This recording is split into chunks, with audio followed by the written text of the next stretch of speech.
नमस्कार बालदोस्तांनो, मी दीपाली पाटील माझ्या E2A अर्थातच एज्युकेशन टू ऑल ह्या यूट्यूब चॅनलवर तुमचं सगळ्यांचं स्वागत करते. विद्यार्थी मित्रांनो, डिसेंबर महिना लागलेला आहे आणि डिसेंबर, जानेवारी, फेब्रुवारी स्पर्धा परीक्षांचा काळ आपण म्हणतो. तर त्यासाठी अतिशय शॉर्ट बट स्वीट 4-5 ओळींची माहिती तुमच्यासमोर लिहिलेली आहे. तर बघा, 2025चं हे सरतं वर्ष. आता 2025 डिसेंबर सुरू झालेलं आहे. 1 महिन्यात 2025 संपेल आणि 2026 सुरू होईल जानेवारीपासून.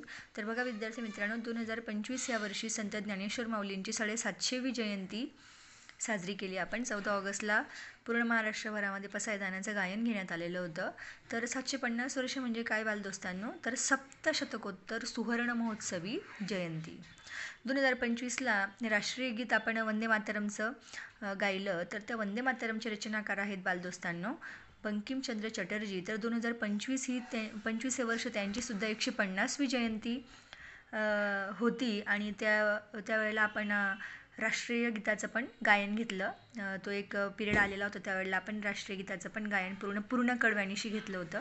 तर 150 वर्ष म्हणजे काय बालदोस्तांनो, शतकोत्तर सुवर्ण महोत्सवी जयंती. शतकोत्तर सुवर्ण महोत्सवी आणि ते त्यांच्याशी संबंधित असल्यामुळे त्याला जयंती हा शब्द आपण पुढे लावलेला आहे. तर इथे बघा, आपण त्यांची नावं लिहिलेली आहेत.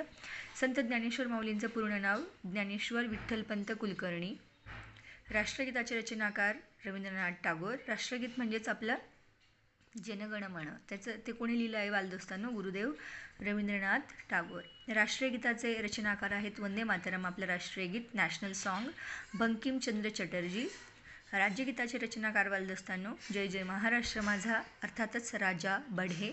आणि पसायदान जे आपण गातो जगाच्या कल्याणासाठी ज्ञानेश्वर माऊलींनी हे मागितलेलं होतं देवाजवळ. तर पसायदानाचे रचनाकार आहेत संत ज्ञानेश्वर माऊली. ही शॉर्ट बट स्वीट माहिती वाचून ठेवा. नकळत एखादा प्रश्न तुम्हाला परीक्षेमध्ये नक्कीच येऊ शकतो. भेटूया पुढल्या व्हिडिओत. Bye bye.